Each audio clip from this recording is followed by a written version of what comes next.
And you're not gonna say this about yourself, so I'll say it. You were the equivalent of LeBron James in the WNBA. Appreciate you. Who, in a lot of ways, sacrifices her career for someone who has spent the better half of their life incarcerated for something they did not do. Like, who are y'all? We house the most prisoners in the world, in the land of the free, the home of the brave. A quarter of the world's prisoners are in the United States of America. 65 years for an attempted murder that you knew nothing about. I get a little emotional because I know your story. You shouldn't be here.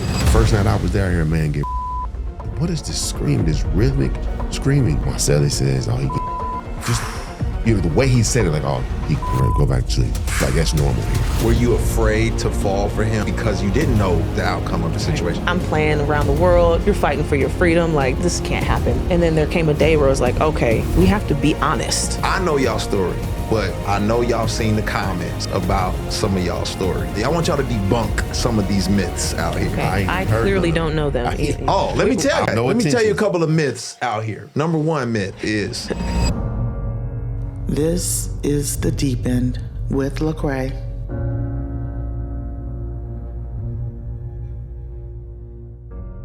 All right, ladies and gentlemen. Today, this is a special one. This is probably, for me, it's near and dear to my heart because not only do I have incredible people here, I have friends, I got family, I got neighbors, literal neighbors, y'all. But today I have an icon, a strong, incredible, passionate leader, and his wife, who is a Olympic gold medalist. We got Jonathan and Maya Irons, AKA Maya Moore, and Jonathan Irons, man. We glad to have y'all, man. So good to be here with you. We glad to have y'all, man. So I do feel bad because we live too close together for us to not be hanging out more. Yeah. We are all busy. Yeah. And y'all are the busiest because y'all got a mini me. Yes. Lord So- Jesus. 2.5 going on 20.5. This crazy. He's like, so busy. Got opinions and minds and telling us no, even when we ain't asking to say no, nothing. Just no. Walk in the room. Not how you doing, mama, daddy. Walk in the room. No. Okay. So both of you guys, your stories are incredible. This is like, could be a 5-hour episode. There's been an ESPN documentary. There's a book that's been written. Y'all been all over the news. And if anybody doesn't know the story, then I don't know where they was at. You know, they might have been like my wife, not on social media or something like that. But in a nutshell, you have the WNBA leader who, in a lot of ways, sacrifices her career because she's demonstrating the hope, the justice, the love of God for someone who has spent the better half of their life incarcerated for something they did not do. And to me, that's the nutshell, but there's so many layers to that entire thing. And before we dive into that, I just want, like, who are y'all? Right. You know what I'm saying? Like, because people, like, give me some background on just both of y'all's stories, you know what I mean? Your families and the way y'all grew up and where y'all grew up at. Well, I grew up in what you would consider Metro St. Louis, Winsfield, Missouri. I grew up below the poverty line. We used to joke about, climbing up the ladder just to say, we made it, we po. Yeah. And I was raised by my great aunt, and she was one of those big mamas. She's taking on everybody's kids, taking care of them. We lived in our area was like we were predominantly black in one area, and everybody else was in another area. And we just we made the best out of what we had. Mm-hmm. And like one thing we did not lack is love. We lacked we had love for each other. My grandmother instilled that in us, and just. It was good. And then I grew up there. I grew up in the streets. Mm-hmm. My uncle, I had an uncle that was, basically misleading me and, had me doing some things I shouldn't have been doing at the time. But I didn't know no better. I felt like that was it. And So no dad. No, Dad's out the picture. Yeah, I don't even know who my father. He could be sitting over there, and I wouldn't know his name or what he looks like. My mother, I got conceived of at a mental hospital during the time in St. Louis when kids would run away. When my mother ran away from home because of abuse and everything. They would lock children up in mental hospitals. So one of the guys who was like 20 years older than her, apparently, this is what I've somehow confirmed. They had relations, and then I got conceived, and then when she started showing signs, they put her out, and she went to him, was like, hey, I'm pregnant. He's like, it ain't mine, get away from me. He's like, no, you're the only one. And he basically pushed her away. So she, after having me and just, working through that, she developed postpartum depression. They didn't really have a treatment for that. And then so she gave me to my great aunt, and my great aunt raised me. And So your mom was a teenager? Yeah, she was a young teenager. Wow. Yeah. And then she started spinning around, getting high on all different type of drugs, trying to medicate, and then got stuck in and out of mental hospitals my whole life. Yeah, so you started off with strikes against you out the gate. Yeah, below zero. Not below negative. Yeah. That's crazy. Yeah. And what about you, Maya? Yeah.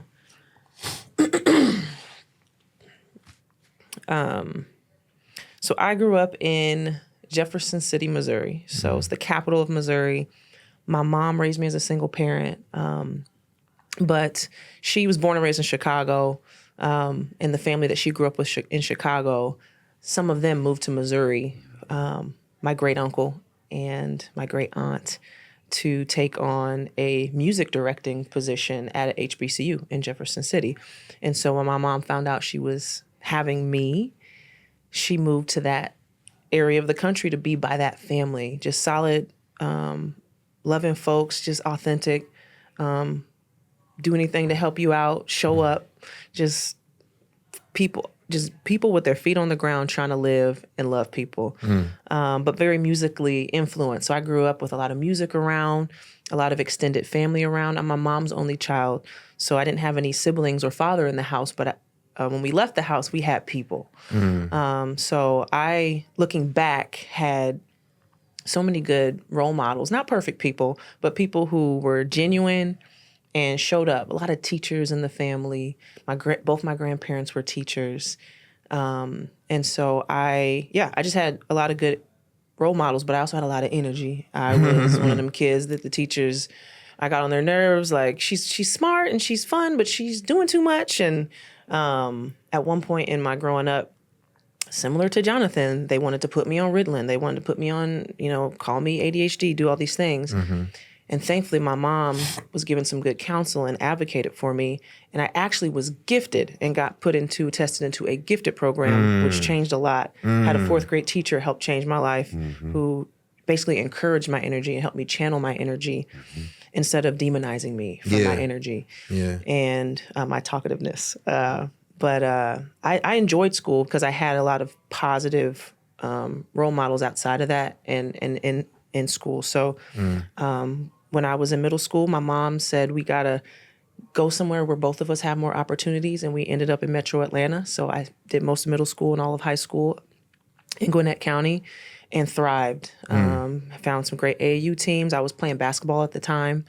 I played. Who recommended you play basketball? Well, I played every sport because my mom saw, like, this child needs to be doing something structured. JJ? Yes, he got it honest from both sides. Our little guy. But she got me into every sport she could. My great aunt's like, put her on the basketball team. And she's like, okay. And I started playing ball when I was like 7, and organized basketball. And so I ended up playing 9 seasons of AAU before I got to UConn. And so I've been playing almost a decade of competitive youth ball before I got to UConn. So your knees are trash. I should have been good. And my knees and my patella tendons were like, girl, what you doing? Why are you doing all this jumping and bouncing? Right. You only 15. Right. Yeah. So yeah, my body's been doing a lot of hard work. So when I look at both of y'all, both of y'all in a lot of ways are born behind the gun in some senses. Like all 3 of us, right? Single parent homes. Yeah. And it could go any way for us. Yeah. By the grace of God, your mother has support and you ended up being put in an environment where you could thrive. On the flip side, your mother did not have support. No. And you were put in an environment where you had to survive and not thrive. I know that well as well. Yeah, I know you do. Talk to me about the different trajectories, like how, like what happened? Because we know what happened for you. Like if someone follows the story of Maya Moore, they can see like, oh, she overcame these odds. You didn't get a chance to overcome odds because the odds came against you in a different kind of way. Talk to me about the trajectory that life started to take you in. Well, for one, when earlier in my life, I can only recall one teacher who was really caring about me, you know. But after that, like I didn't have a teacher like that really took a liking to me. I had too much energy. I'd do my homework and then I'd be up harassing people, you know, cutting jokes, you know, being silly. Teachers didn't like that. And then my grandmother, you know, we didn't have a furnace to heat the house up. My grandmother heated the house up with a wood burning stove. So guess what? My clothes smell like smoke when I go to school. So I remember a teacher put a air freshener under my desk because I smelled like smoke. Wow. And I had to deal with that. Kids laugh like, "Oh, you stink. You smell like smoke." And how old are you? I think I was in the maybe like Elementary? yeah. Yeah, that's tough. Yeah, I was That's tough. young. That'll shape you in all kind of terrible ways. And then, you know, my teachers, you know, you can feel when somebody don't like you. And I felt it. And so I took a vibe like, I don't like you neither. I stopped wanting to do homework. I was like, what's the point of this? I have no understanding. Them teachers were like, oh, dismiss it, would send me out, and not really invest in me. I would see them be interested in other kids, but they weren't really interested in me. But it just, and then when I came home, you know, my grandmother, you know, she was old, she was tired, and she wasn't my grandmother for real. She's my great aunt, but she was retired from, you know. She did The Help at first. You remember the movie The Help? She was cleaning up houses in St. Louis, and then she got a job working in the post office. So her knees was done, and then you know she would try to study with me, but she would be so tired. She's like, I gotta go lay down. So when she laid down, I go do something else. Yeah, you know, I really didn't. I was like, all right, forget school. Yeah, and then the people that were in my life, like she has Sherry, she has Reggie, and everybody else. Like they incubated her like with love and, you know, doing the right things.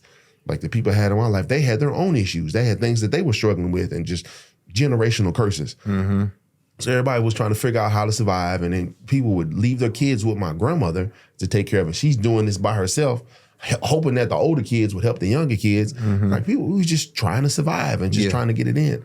But it's hard to thrive in an environment where everybody is below zero on the board. Yeah, I think about also the values in communities like that. Like just for myself, there was no value in going to college. It was an ideal, like maybe somebody might go to college, but it's not a value. A value is, can you survive in this environment? How much money can you make? How many girls can you get with? You know, those are the different type of values. And just being transparent, you know, a lot of the people that surrounded me were moving toward criminal activity. And just me being by them, I was associated. You know what I mean? So a lot of people don't realize how easy it is to, like, I remember the first time being brought home by police at like 13 years old, and they put me on a gang list, unbeknownst to my knowledge, right? And my mother came down to the station and she said, wait, why is he on a gang list? And she's like, well, he associates with this person, and this person's in this gang, and this is this, so ideally he must be a part of this. And she had to work to get me off of that. And so I'm just, you know, those who don't know your story, you know, walk us through like the moment where you are identified as somebody who committed a crime, but you didn't commit the crime, and how easy it was for them to just kind of put that on you based off of your surroundings, your environment. Well, again, all of our friends were on this list. All of my friends growing up were on this list that they felt like we were troublemakers. They didn't call it necessarily a gang, but it was a list of guys, and they. I found out later on I was the one to be the example. That's why they gave me 65 years. They wanted to use me as an example and then snatch up all the ones that they could. But once they saw me, everybody started going in the house like, oh man, they snatched them up like that. But it's kind of weird what happened. I was in Troy. I was selling marijuana, and Which does not qualify you for 65 years in prison. no, Which is now legal in many and it's states. now legal. Like, people Go are ahead. benefiting from this. It's Yeah. medicinal. But I was selling marijuana, and I happened to look out my window. Well, not my window. It was a friend of mine's house, a guy named T. And I looked out the front window, and I see two white men in an unmarked car. You know, they look nothing like police. It looked like people from the mob. They get out, put their guns in the air, and I call T-Back. I say, you know them? He says, no. So, like, I immediately break out the house. I say, it's finna be a hit. And I get tackled by this dude. He felt like, oh, man, I'm trying to knock the wind out of me. I'm like, boo. I'm like, man, they got guns. They got guns. And it's like, all right, we got them. I was like, we got them. It's like, no, they got guns. Like, he wasn't talking to me. Cuffed me up, took me to the back of the car. And then when I started looking around, there were all police cars around, but not at the front window. And then they take me to this Troy, Missouri jail. And they don't question me. They just basically book me in. And then somebody from O'Fallon comes and gets me and takes me to the O'Fallon jail. And I'm sitting there, during the interrogation. And they started asking me these questions about a shooting. I'm like, I don't know what y'all talking about. What y'all talking about? He's like, well, just give me a name. And like throughout that whole process, I'm like, they think I did this. I don't even know what they talking about. How old are you at this I was time? 16. 16 years old. 16 years old. Go ahead. Just turned 16, right? I have a 16-year-old, which is crazy. I can't. He would flip out if he got put in that position. Yeah. Go ahead. Yeah, well, I wasn't just 16. I didn't just turn 16. Okay, but you I were had been 16. 16, but I basically got locked up 2 weeks before my 17th birthday. Nobody contacts my grandmother. They don't take me to the juvenile facility. They take me to an adult holding tank and then spray me down, take me through the motions. And one of the officers says to the officer that was taking me to my room, he said, hey, man, he's a kid. He ain't supposed to go in there. He said, man, I'm just doing my job. He got to go in there. And then the door opened, and I'm sitting there looking, and I'm taking everything in. The smell, just body odor, and just guys looking at me weird, and I'm intimidated. I ain't never been in no situation like that. Dude, behind me, the officer pushes me in my back. He said, you better keep that jab up. And I roll my bunk roll. I stumble in, and I walk into the room, and it's just like people everywhere you can. People sleeping up under the bunks, on top of the bunks. They're sitting down. They're in the middle of the phone. You got people middle of the floor. They got people by the phones. They got people by the door, by the bathroom. Get it? There's one bathroom for like 30, 40 people in the room, and it's just ratchet up in there. It smells so bad. And so I look for a spot for me to go lay down. I'm trying not to make eye contact with people because I'm intimidated. And I go find me a corner and I sit down. And You're a kid. No one to advocate for you. No one knows where you are, and no one to come and say, "Hey, that's my son. That's my child." Yeah. I think of when I was in college. I think of all the prominent or well-off college students who sold weed on the side, and if they had been arrested, and charged with a murder, there's going to be someone coming to fight for them, and they're not going to be treated this way. But because you were just seen as like below poverty, just another street urchin, you were treated like nothing. So that starts a long journey for you, and you end up getting convicted for a murder you never committed. it wasn't a murder. I'm not a murder. It was a Attempted non-fatal murder. attempted Oh burglary. my God. Yeah. 60 years. 65. 65 years for an attempted murder that No. you knew nothing about. Well, would you say It's an attempt. That's what murder? first degree assault is, attempted murder. Okay. First okay. degree assault. It doesn't Yeah. matter. Same thing. It's just Right, different right. terminology. It's the I'm same. just You trying to knew emphasize. nothing about it. Yeah. Yeah. And to me, it's crazy because there are so many people in your position, right? Like who are incarcerated for things I don't have a clue about why I'm in here, but I'm in here. Yeah. You shouldn't be here right now. I get a little emotional because I know your story. You shouldn't be here. And by the grace of God, you are. Now that's really interesting. You know what else is interesting? Is ad-free content. like not having this interview interrupted by ads. And that's what I believe you want. The way that happens is by you subscribing to BSIDE, where you will get seamless ad-free content and you'll be able to enjoy this interview along with tons of others without any interruptions.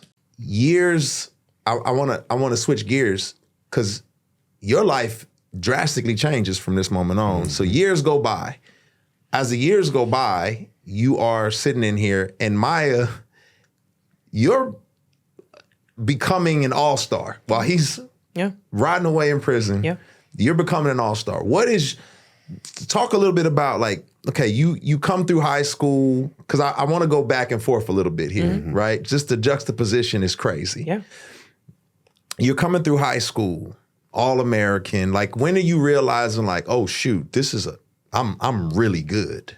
Yeah, I think, so I played up most of my youth. So it was really good for me because I always had to work a little extra hard to keep up with the older girls. Yeah. I actually had a unique experience where I didn't grow up playing against boys.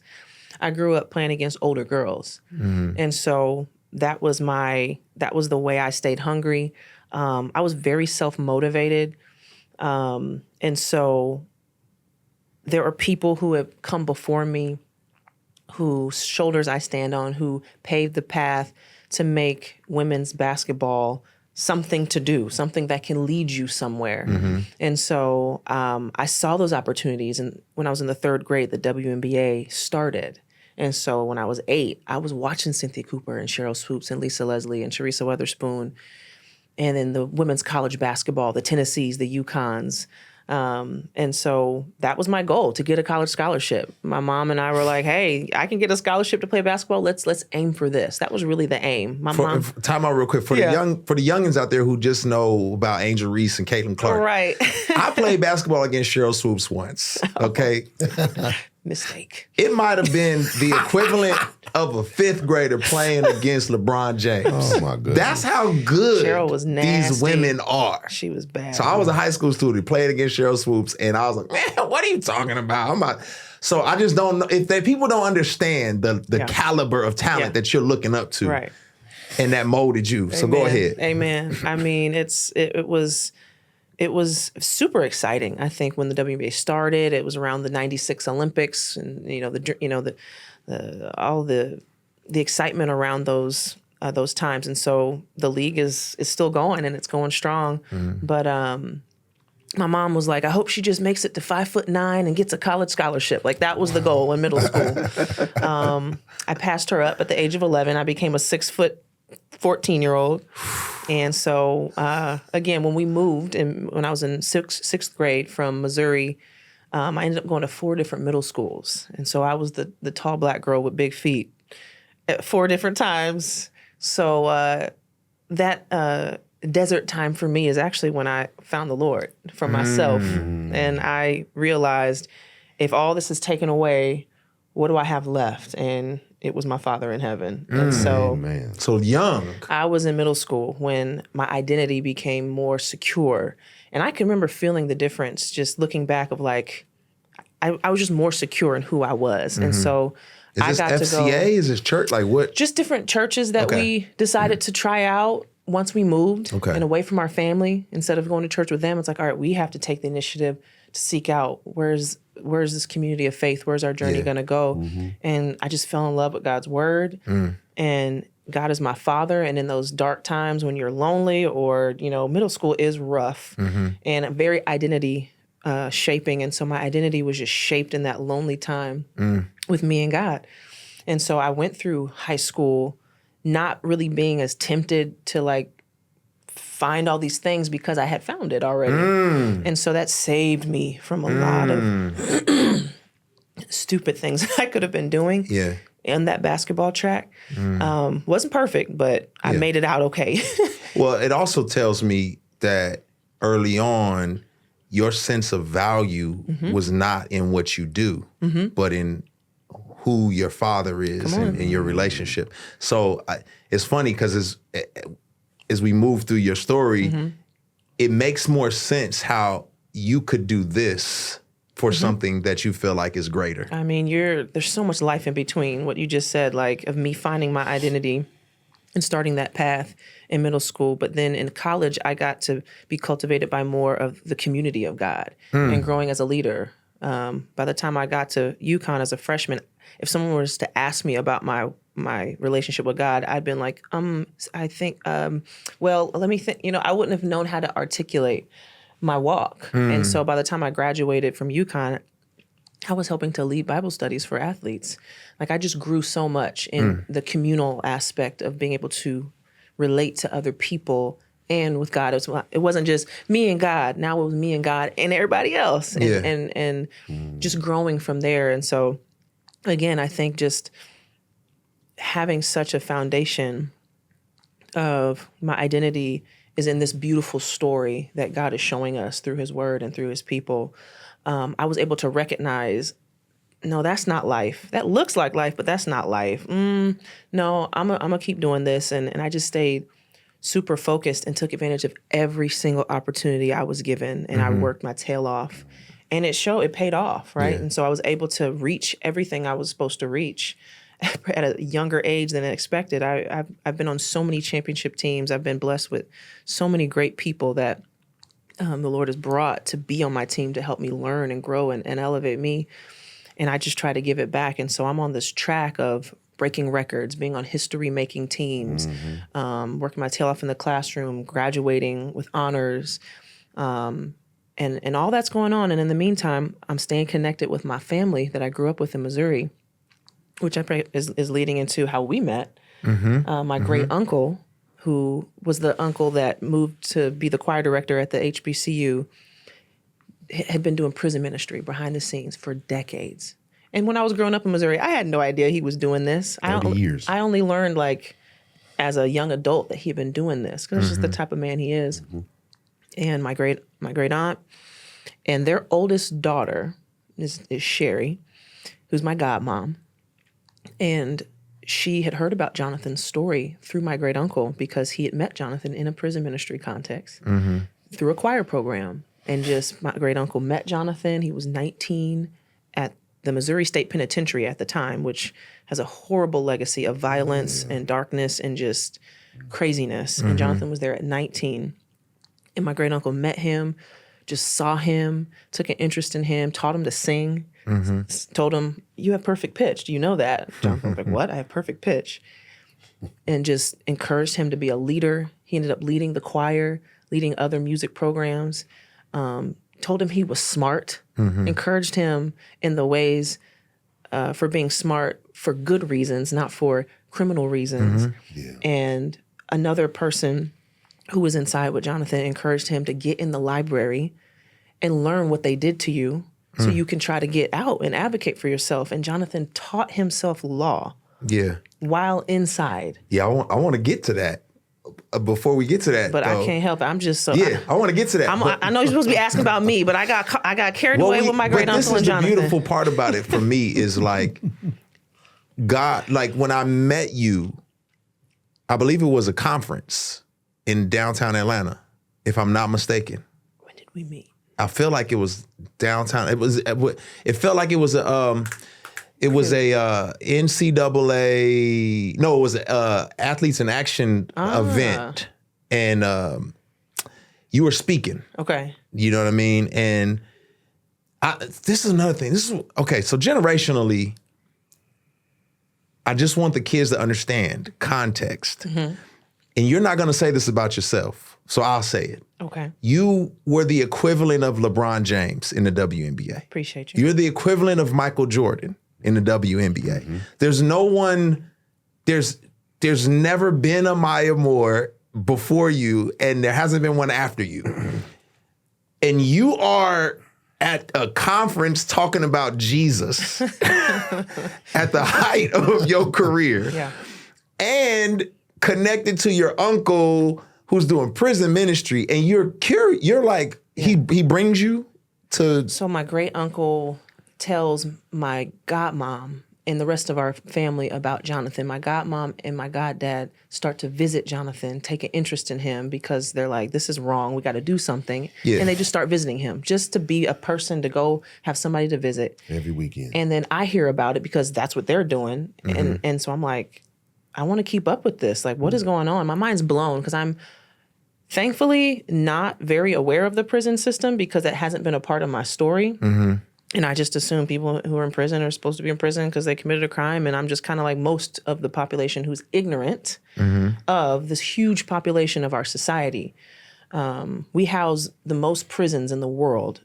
We house the most prisoners in the world, in the land of the free, the home of the brave. A quarter of the world's prisoners are in the United States of America. It's a shame. It's shameful. Not a lot of transformation happening either. Right. It's just getting worse. It's just getting worse. Warehousing. Right. And so it's the system. Yeah. The system of criminal justice in our country is not meant to. It's not set up to reform and to restore. It's meant to destroy. And so I'm very ignorant of this. Most of us are very ignorant of this on purpose because it's kept very quiet. And so I'm learning about this. Like he was arrested at 16 for something he didn't do, and all of this evidence is right here. What is happening? And so I agree to go visit him at the age of 18, right before I go off to UConn. And I just meet him, and I'm just with him like a person. I'm looking him in his eye. I'm interested in his life. We end up playing a game of chess. We end up playing a game of checkers, and I won't say who won or lost, but... She get on my nerves. I can't stand you. She gonna play some game and not play no more. She's like, I'm done. I'm retired. I'm like, that's fine. I beat him. But he's a chess wizard, so I won't play him in chess. Now, this is the crazy part because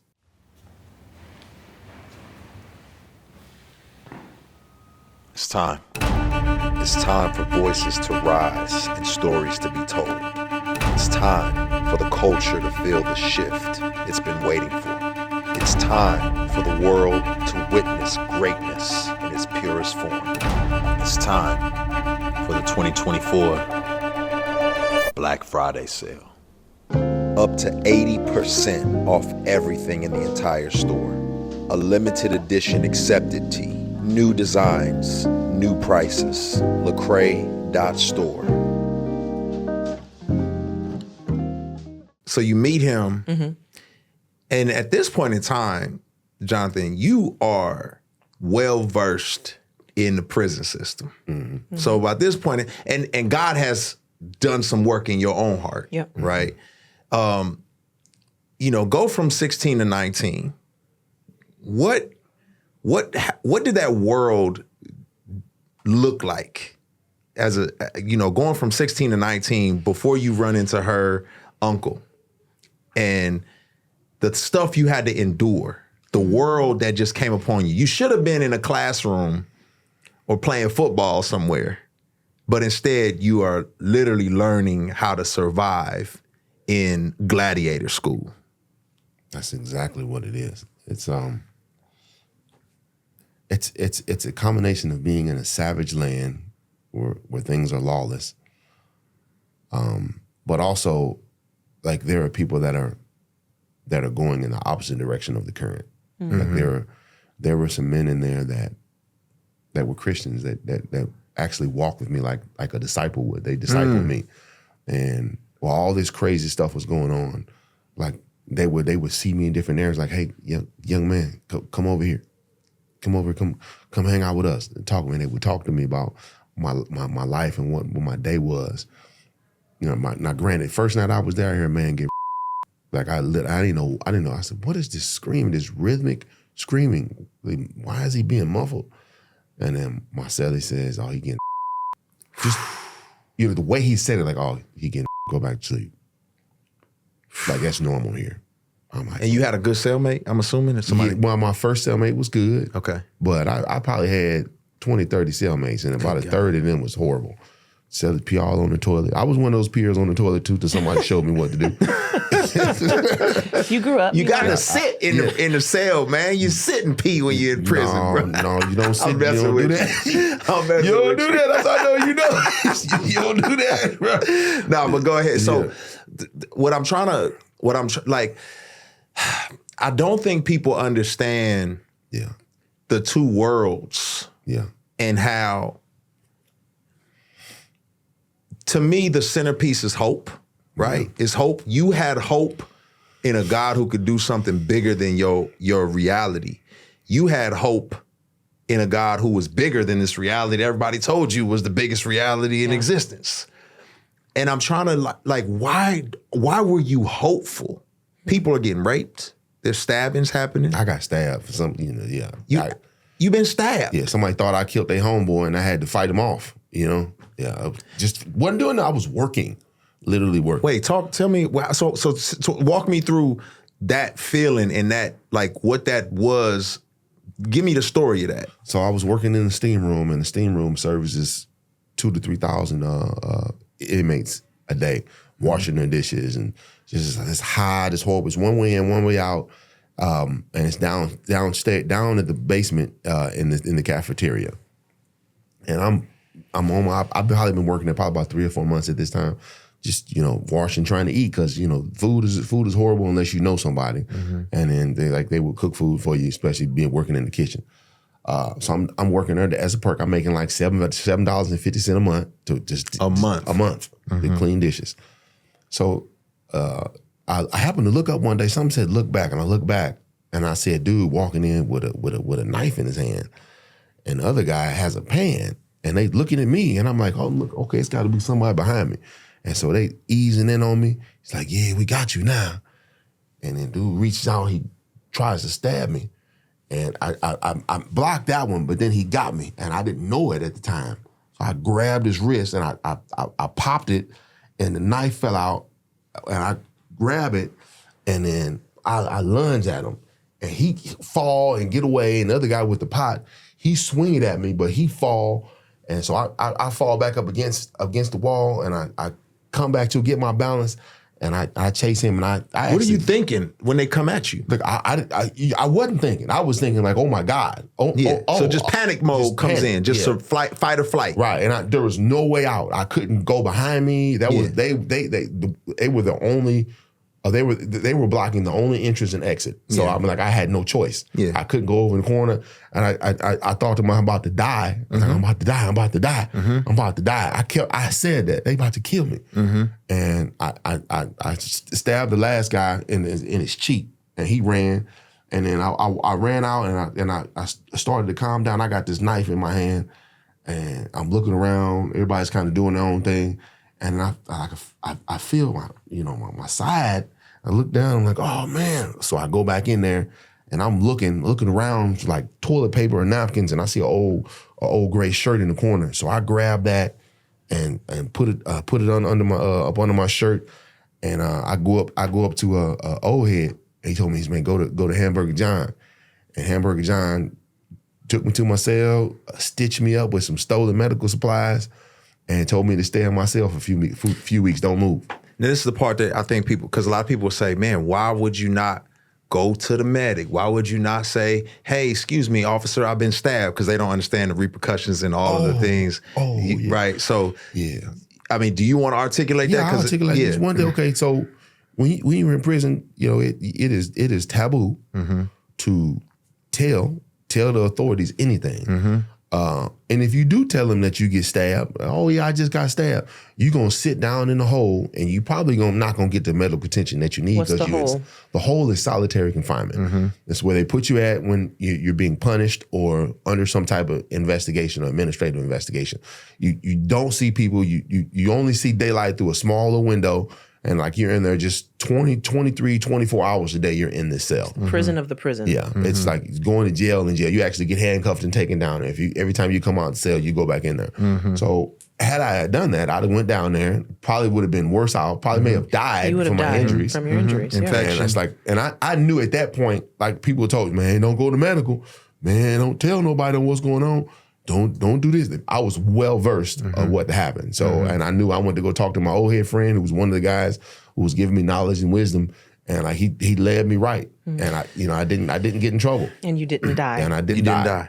So Maya, when you're visiting Jonathan and playing chess, and you're hearing this type of stuff, like, what is it about? Like, are you intrigued? Are you brokenhearted? Are you like, you didn't even commit the crime? Like, how are you feeling during this whole time period of interacting with Jonathan? Yeah, I think over time, Jonathan, being compassionate, would tell me things bit by bit because we're talking about these things now because more time has passed. We've talked about this, but when you're introducing someone to the horrors of prison, and I'm younger at the time, I think he just gave me kind of bit by bit because he's kind. Yeah, I didn't tell her. But I would learn I was very selective about what I told her. little things here and there. He'd give me some peeks into the violence.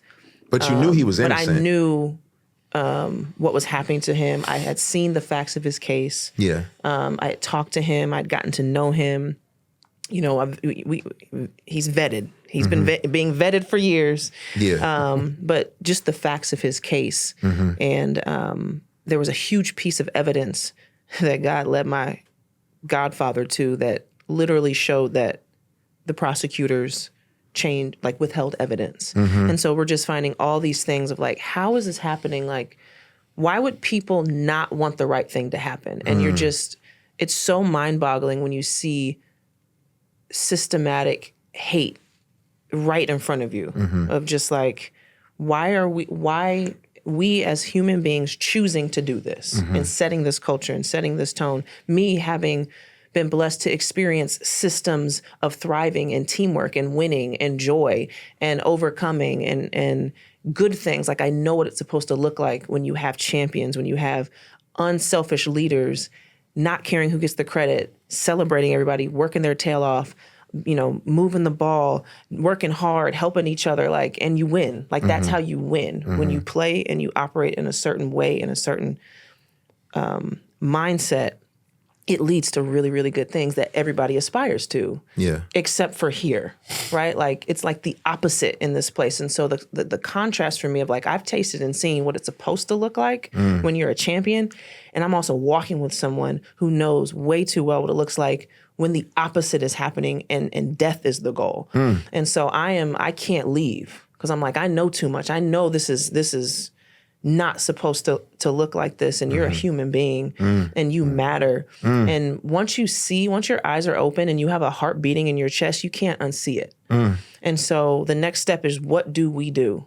And I think that is why so many people are fighting so hard not to let it be seen, because they know when people with heartbeats in their chest see this, they're going to want to bring life to it. Yeah. And so the people that are benefiting from the death are doing what they can to keep it hush, hush, hush, quiet, quiet, quiet, fake, fake, fake, not being authentic and being in reality. And so every now and again, people get in the cracks and they see, and they're like, no, we're going in here. Now, what was the benefit of his case being covered up? Covered up. So the prison industrial complex, it's basically like slave labor. So if any of you are familiar with Ava DuVernay, she is a wonderful storyteller. 13th, yeah.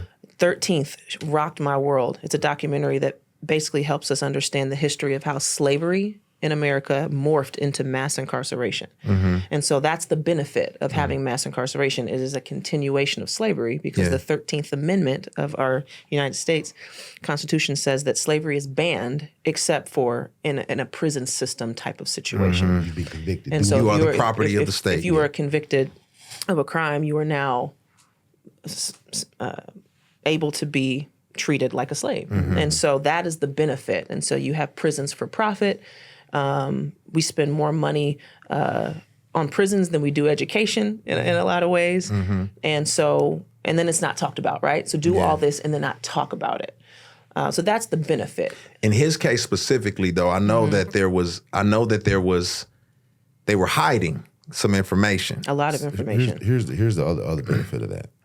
The information that they were hiding would be embarrassing to the police. Also, they would have to make a large, substantial payment to reimburse. To make amends, or make amends to rectify me. They were trying to avoid that at all costs. Even fabricating evidence in the evidentiary hearing in front of the judge and the courtroom for the reporters and people. Like, that bold. Yeah. And that continued to perpetuate that lie all the way up to the Missouri Supreme Court. Right. Like they were calculating dollars. It wasn't even about like anything other than that. Justice. At the end of the day, they're putting money over people.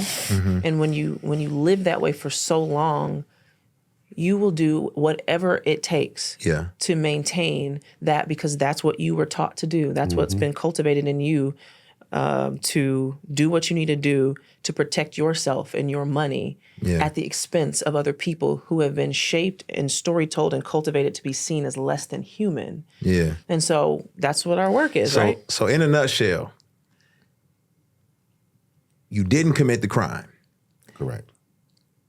There's proof you didn't commit it, but they covered that up because that would make them, they lied. On the stand. Like the dude Because lied. that would make them look bad. Yes. And they would lose their job, but they didn't care about you losing your freedom. No. Or life. Or life. And they didn't lose their job. That's a whole nother story. Yeah, we digress from that. Okay, so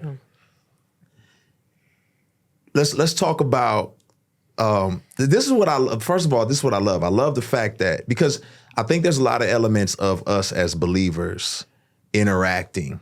Some of us are more like distinction and let's scream the gospel from the rooftops. And I think with this room for it all, we need it all. But rarely do we see believers grab the mantle of justice. And and Amos talks about doing justice. Yeah. And I see y'all like having this belief. It's almost like otherworldly belief that God is a God of justice and he's going to come through, which is crazy. They done sentenced you basically to a death sentence in prison. Yes. And y'all are saying, nah, I didn't do it. And God is a God of justice. And I believe he's going to come through.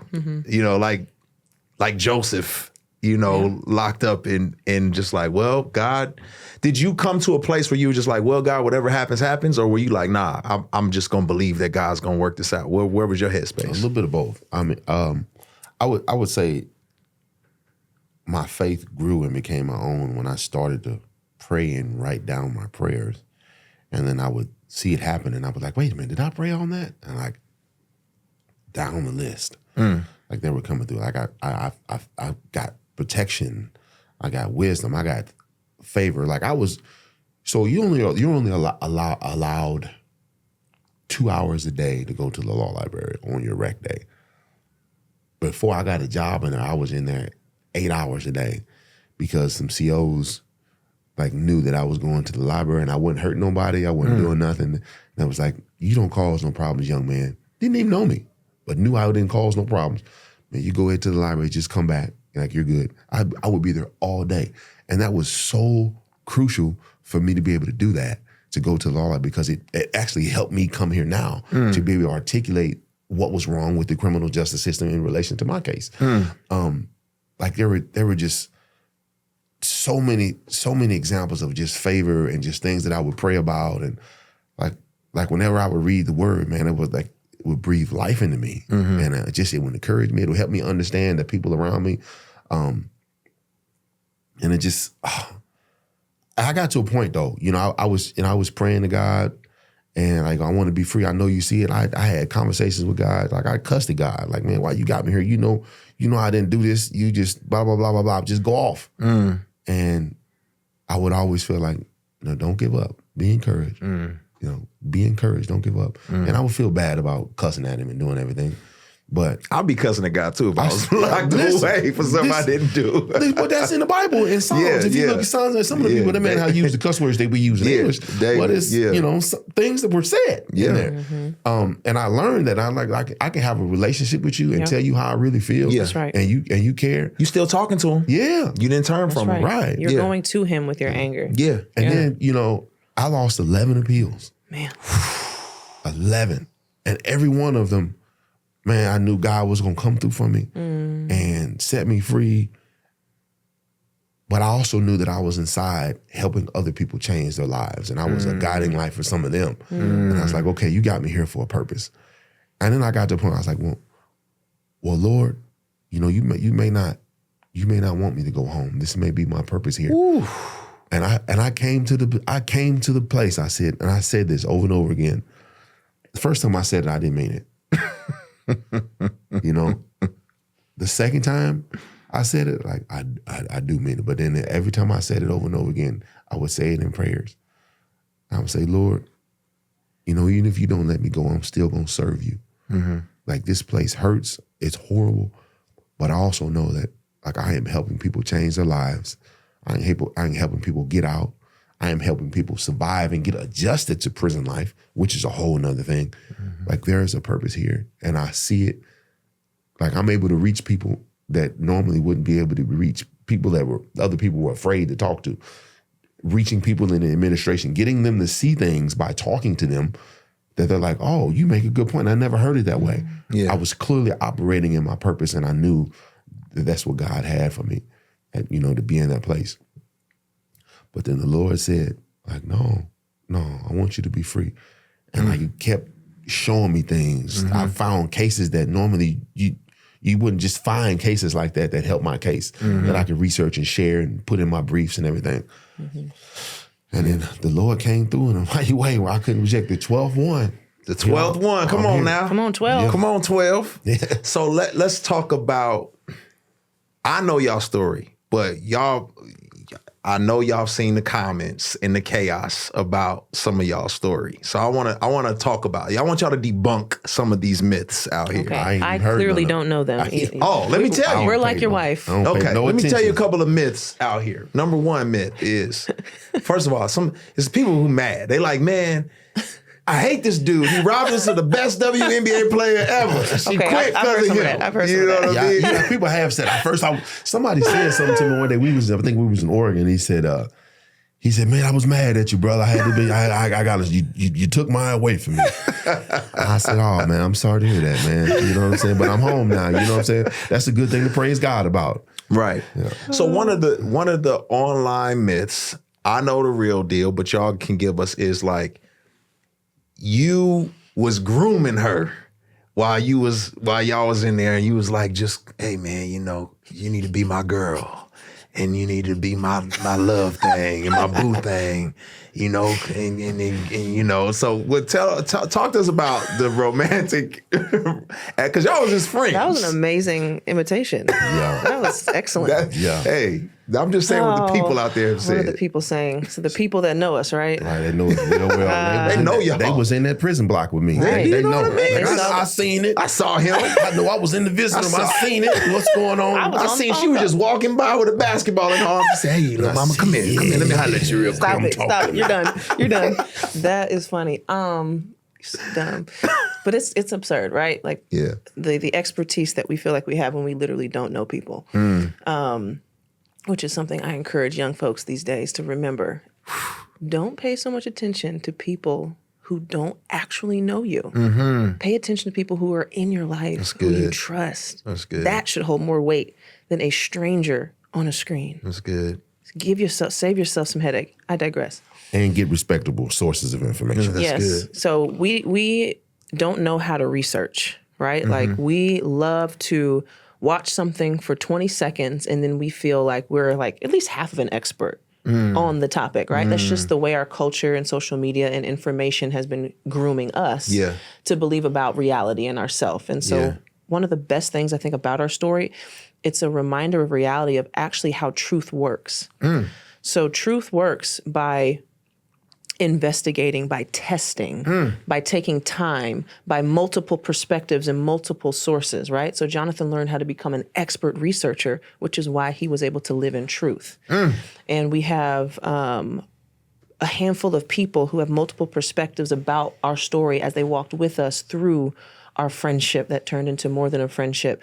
And so we had safety within the trusted people that were walking with us. We weren't doing this in secret, right? We let other people into our relationship who we trusted to walk with us. We were friends for over 6 years before we really started to fall in love. And so our story speaks to the truth of friendship. Come on. Right? And how we don't know how to be friends anymore. Ooh, you preaching. And how friendship is such a root of being human and being happy and being well is knowing how to be a good friend. And so our relationship got to go through things because we were friends for so long.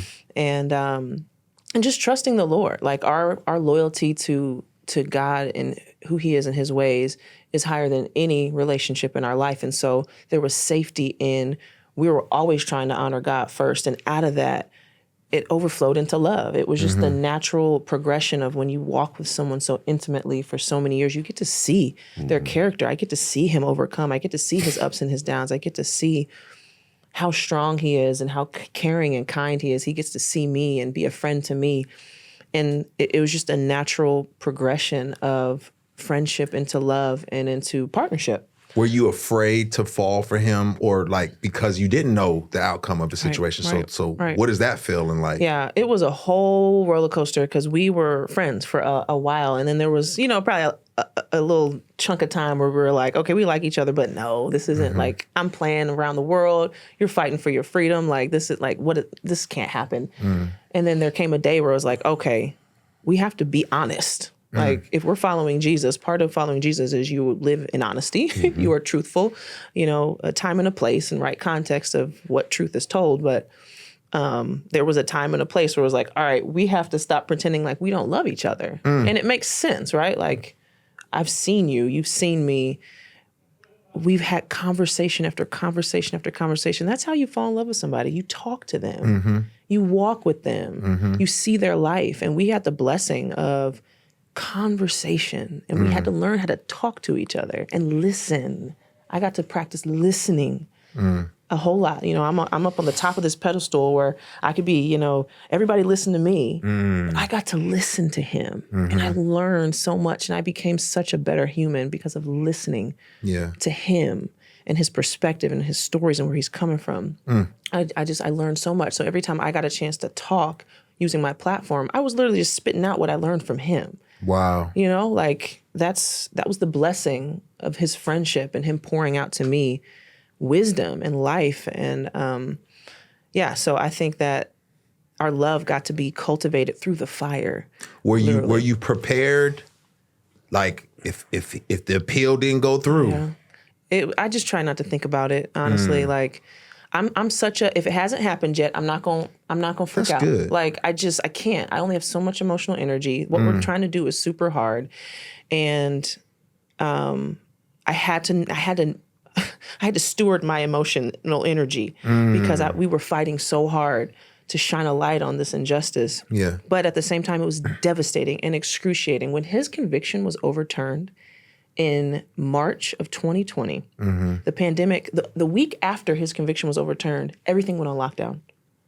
Ooh. A week later, we wouldn't have been able to have that hearing. Goodness. It would have drug on and on and on. But the state of Missouri, just in the saving face, just keep denying the truth, even though it was evident right there. The appellate court, the Supreme Court of Missouri were all like, stop doing this. Let this man go. And they just kept on. It drug it out for 5 more months. Yeah. And I'm like, do these people not realize, like, we're trying to, like, get married, have a family, like, live a life, like, do all these good and beautiful things. And they don't care about any of it.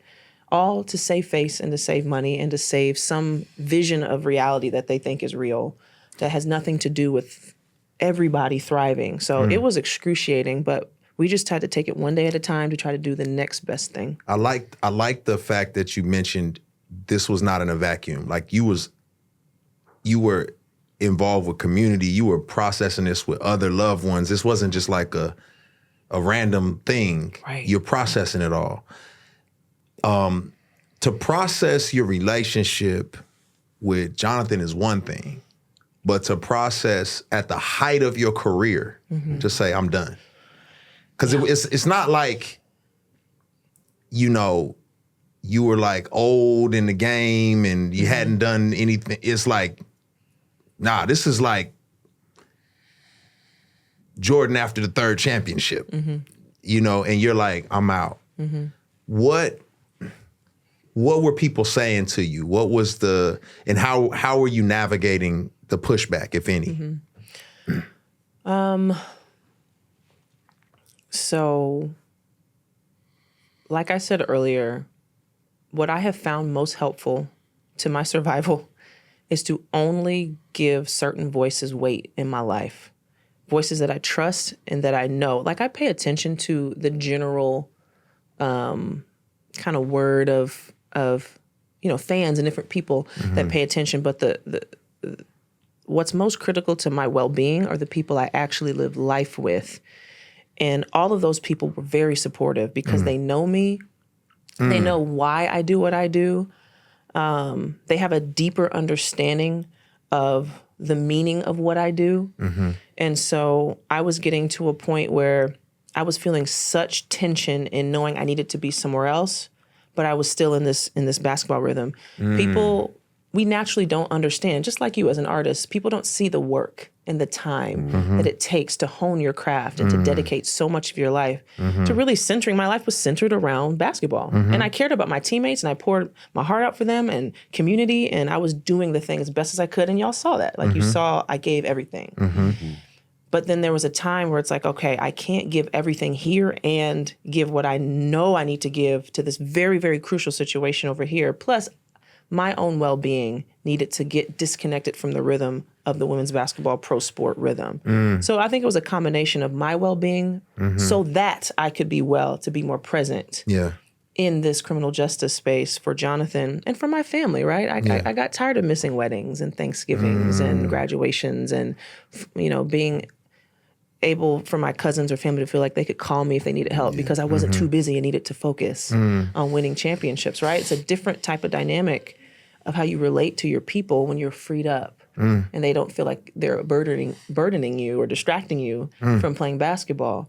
And so all of that, I think, played a role in me stepping away and then trying to articulate it through my short article that I called The Shift when I announced it in 2019. But it was shocking. Like I knew. I wasn't expecting it to happen, but I felt like it was what I needed to do, and I have zero regrets. I look at our life now and the freedom that I have to be able to show up to things and to be present and to cultivate our home and to be a present mom. And like, I loved hooping, right? Yeah. But it's very much it can be an all-consuming, all pro sport and entertainment life can easily be all-consuming and dehumanize you if you let it. That's good. If you let it, but also it's set up to be that way. Yeah. That's another conversation. I have a lot of respect for your vantage point and your perspective. To me, it's the essence of Christianity. It's saying I'm willing to lay everything down to do what I feel like God has called me to do. That's the point. The point is to live life with God, with each other, with creation in a healthy way. And if there's things that are set up around you, whether it's systems or relationships or mindsets that are causing chaos, we got to choose life. Yeah. And so once you learn, that's the hard part, having eyes to see. That's what Jesus says. I pray they have eyes to see, eyes to see. Once you see it, I couldn't not do it. And so it was work getting to see it. But once the Lord said, nope, here it is, I was like, oh, there's the path. And I just said yes. And it's been nothing but fruit. It's been hard, but it's been nothing but fruit. So the moment comes when freedom is knocking on your door. And I want to be honest here. I felt a little shame when it was announced that your campaigning for Jonathan and his appeal and everything else had come through, because I was like, I saw you posting about it and I may have reposted, I may have done a couple of things, but I was like, when I learned more, I was like, I should have did more. Because I was like, I didn't understand the depth of this. And I felt like I should have supported her more. I should have and then after getting to know you, I'm like, oh man, I should have went on a rampage about this thing. Yeah. But it's also humbling because it's like God is saying, I didn't need you to do what I was gonna do. Hey, I welcome you to be a part of it if you want to be, but I was gonna do what I was gonna do. Yeah. That's real.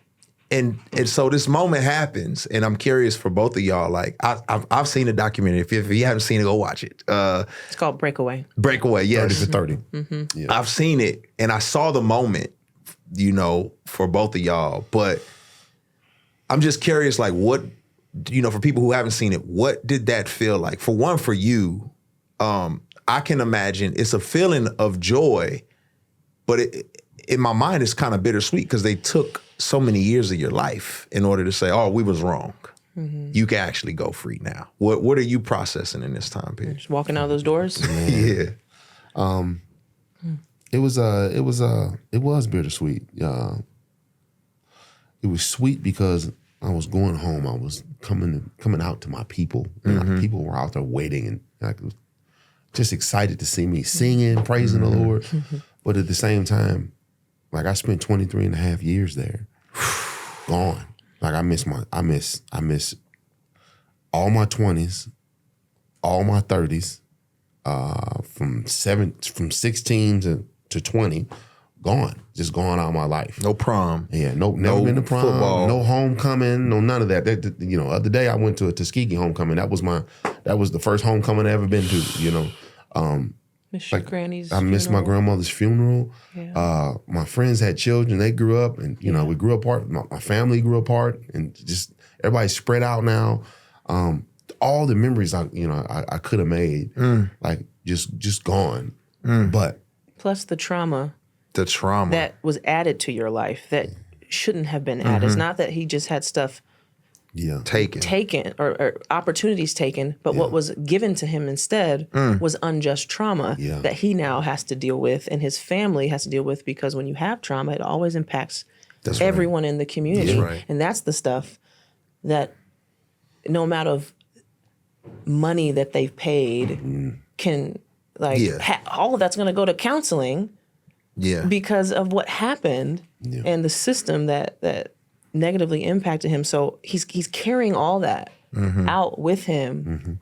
But I love that we were there. That was so good. I was ready to be the first thing smoking away from there. I tell you that. I was like, where do you want to go? Like, anywhere but here. Let's go. Like, anywhere but here. Let's go. The irony of it is you back in them places now doing mentorship and leadership and re-entry programs. Like that's crazy. It's crazy. Because most people will be like, bye. Right. I'm never coming back again. Yeah, it wasn't easy. I remember the first time I went back as a visitor. I went to go visit my friend who has life without, a guy named Gary Campbell. He never going home unless some laws change or they have mercy on him. And one of my homeboys drove me up there onto the facility. I didn't want to go there by myself for various reasons. And we happened to be 30 minutes on the facility, 30 minutes before we were allowed to, but I didn't realize that I've never had to visit anybody before. But I remember coming up on the hill and like the prison sits down in like a valley. It used to be a floodplain. Like in '94, it was full of water. And then Algoa is up on the hill. So I remember coming around the corner, and as soon as I saw it, like my chest starting to tighten up. Like I was like, I had to force myself to breathe. And my home was like, "You all right, man?" I said, "Yeah, I'm gonna be all right. I'm gonna be all right." So we get down there, and he parks, turns the car off. He's like, "You ready?" I said, "You gonna stay out here?" He said, "Yeah, I'm gonna wait for you." So I open the door, and I get out, shut the door, pause for a minute, take it all in. Like I never really saw the prison from that angle before. I was like, man, like they had me trapped in here. I was looking at the barbed wire and all the fences, and I was just like, oh, I'm seeing COs coming in and out. And so I start my path up to the door. And the CO comes to the door when I get up to it. He said, "Yes." I said, "Hey, took a big swallow. So I'm here to see Gary Campbell." He said, "Sir, visiting hours aren't for another 30 minutes. You cannot be on the premises." I said, "Okay, thank you." Beeline, went back to the car, sat in there, like, whew. Okay, all right. He said, "You all right?" I said, "Man, I think I am. I could walk away from that door."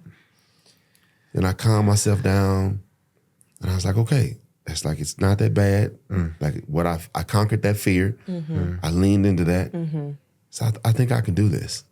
So when vision hours opened, I went back to the door, stood in line, and as I'm going through the line, I'm putting my mind in the place of all the people who came to see me, and I'm thinking about what they experienced for the first time coming in, and I'm just like, I was just so emotional. Think about it. I was so grateful that they made that track to come see me and deal with all that difficulty just to get inside of a prison. Nobody, unless they love you, goes into a prison to go see someone. And they came in there every weekend as often as they could to come see me. And when I got into the visiting room, I remember the visiting room because I was up there a lot. And I just thinking about memories, and it was just so weird to say, hey, I'm here to visit a offender. When I walked in, like there were prisoners that knew me in there, and they just like, oh my God, and tears. You know, one guy got up and hugged me. He said, I don't care if I go to the hole. I don't care. Man. Came up to me, hugged me, and like this is one of the guys I helped mentor. He was a dangerous little dude, you know, but he's living a law-abiding life in prison. And he's got contact with their family, which I encouraged them to do. And like just coming up to me and just, man, people seeing me, you know, hug, you know, wanting to hug, sending me the fist or the peace sign. And just, I kept, every time I look around, somebody's looking at me smiling, a prisoner. And then they telling their family about me. And then Gary comes out and like, he tried to play it cool. You know? He's like, he cats out. He's like, what's up, bro? I said, what's up, man? How you doing? We sat down. He's like, yeah, it's good to see you. So I'm glad you came over to see me. I said, of course, man. My brother, man, I love you. That was the other side of the bitterness because I left all my friends behind. You grew up with them. Like these aren't friends that you meet at a grocery store and you're cool or at an event or something like that and you just bonded. Like these are guys that we have been through adversity together. We have survived prison riots. We have gang riots, like people trying to attack one another. Like we know adversity and like we were locked in solidarity. Somebody was hungry across the yard and we couldn't walk up on the house. We would figure out a way to get somebody a care package. Like here, you need toothpaste, soap, whatever you need food, we get it to you. And we basically would smuggle it to them. And so the COs couldn't stop that from happening. You know, that's what type of friends I had. And decades of friendships. Decades. It's like, I'm sad because like some of them ain't never going home. That's the reality. Reformed. Even though they're reformed, that's the reality. So their goal, a lot of them is focusing on just having quality of life and actually giving back and helping people as much as they can. But there are some that will get out, you know, and eventually that's why they get on everybody's list because somebody's gonna get out. And I some of them have my phone numbers.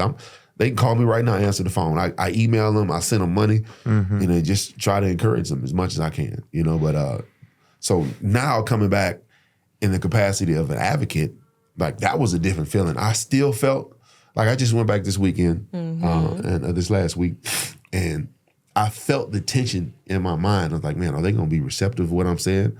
But I'm kind of blown out. These people are gonna pay me to come tell them about themselves. I'm like, to come reform the system. Reform the system.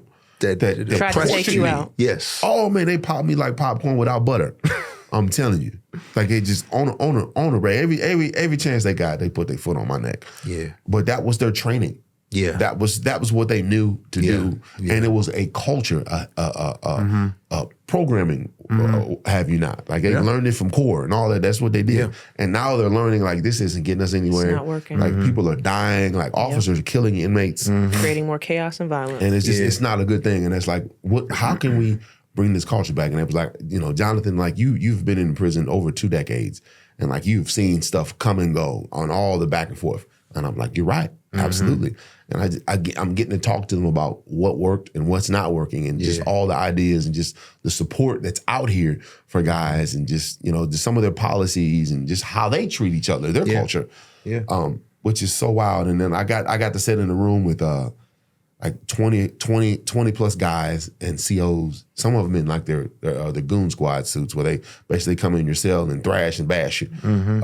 But they were in there. Everybody was peaceful. Everybody was supporting it. It's like, it was so good to see them, and I got to speak to them and encourage them and just, you know, talking about everything that's out here and what everybody, what's the culture like for prisoners in society. It's like, a lot of them, they won't know. Like in prison, you live in a fishbowl. You don't get to know what's happening unless somehow somebody tells you on visit, or you hear it on a phone call, or you happen to see it in a newspaper when you get it. Other than that, like you have to fight for knowledge. Like knowledge is, you have to be in war for it to gain it. Yeah, I had a close friend of mine who was a CO, and I saw little by little his faith deteriorate, Yeah. and he started to dehumanize people. He would start to refer to them as perps or cons or him.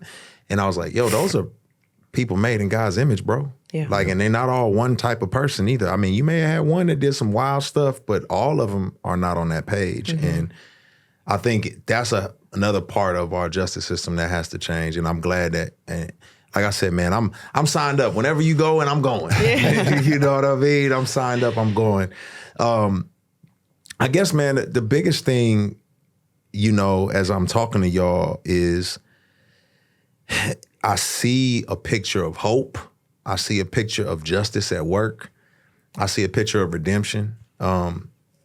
Knowing y'all outside, I see, man, like God is blessed. And yes, there's always the ongoing wounds, and obviously money don't fix wounds like that. It don't. So it's even helping the justice system understand that you just can't throw money at some of this stuff. Like, you got to throw some healing, and really adjust the system in general, so that you don't have to do this type of healing. Lasting systemic changes, that is necessary. Yes, because otherwise it's the same thing over and over again. I'm a product of, you know, my father, my uncle. There's every man in my family has been incarcerated. And so for me, it's kind of like, wait, how did I still to this day feel less of a man for not having spent time in prison. And that's something I have to fight, because that's the value system that was taught to me, is that if you don't go to prison, you're not a real man. Wow. That's wild, ain't it? It's stupid. But I have to shake that every day. And people are like, why would you think that? And then there's another side of me that, so it's also why I'm extremely passionate about the prison system and those inside, is because that's what I've always experienced visiting my uncles and so on and so forth. So I just have a lot of, you know, empathy and sympathy for what it is that y'all have done and the route that y'all have taken. It's a blessing to me, you know, to see what y'all have done. Thank y'all for y'all story and sharing. And man, anything people can be praying for, you know, before we do. Yeah, I mean, there's a few things to share. You know, we have a nonprofit called Win with Justice. Come on. And it is focused on prosecutorial reform. So our prosecutors are like the biggest actors in our justice system. And so Win with Justice helps us educate ourselves about prosecutors, because we vote for them. Newsflash, I didn't know that. And so Win with Justice helps us know how to be a more engaged voter for leaders in our justice system. But it's also a platform to tell the good stories of hope. Yeah. So now that Jonathan is out, Win with Justice is not so much about advocating for Jonathan's release. It's more so about telling stories of people who are doing these good things to telling the good stories of people who are trying to rebuild broken systems. And so we have been able to do some fun and exciting things with Win with Justice. We've partnered with Our Daily Bread Ministries and CCDA, which is an organization that Dr. John Perkins and his wife started 40 years ago about community development. So cool. And we created some content that is talking about what does faith and justice look like for congregations, for small groups, for anybody really that is looking to understand faith and justice, and then what can we do about it? If you go to experiencevoices.org/winwithjustice, you can sign up for the emails and get access to that content. Jonathan and I recorded with Rasul Berry, who you know for the Juneteenth documentary that you were on with him. Rasul had us on his Where You From podcast. And we got to tell our stories. And there is an app called the Pando app, which some prisons give the men and women in there access to tablets. And the Pando app has content with encouraging stories. And Jonathan's episode is on the Pando app. And in the last 2 weeks since it's been released, over 16,000 views have happened for his story. So things are moving, like, of these stories of hope. And then in a couple months, we're about to do our thing down at the Jefferson City Correctional Center. So where Jonathan was wrongfully incarcerated for over 23 and a half years, they are having us back. And we are going to give those guys an encouraging time going in there. You and T-Dot are going to, bless them with some art, with your music. Yep. Jonathan's going to encourage them, talk to them. We're going to talk about re-entry. And so everybody's like all hands on deck to try to go back in, to keep shining a light, to keep telling this beautiful story of life can come from death. We don't have to stay in death. And that content of what we do and hearing from those men, hearing what they need, all that's going to be available through the Voices organization, through Our Daily Bread, if you sign up for those emails. So I just want to make sure people have access to know there's more good news to see. There's more ways to pray for all those things to go well, and more ways to share with people, because this is a lot, right? So having these resources can be a good way to share with people, to get these conversations moving and continuing, because that's how it starts. Starts with a conversation. That's great. And you never know where it's going to go. Y'all heard it. Tap in. I will be posting links. That's right. So love y'all, man. Love it. Thank y'all, Appreciate man. you, man. Yeah.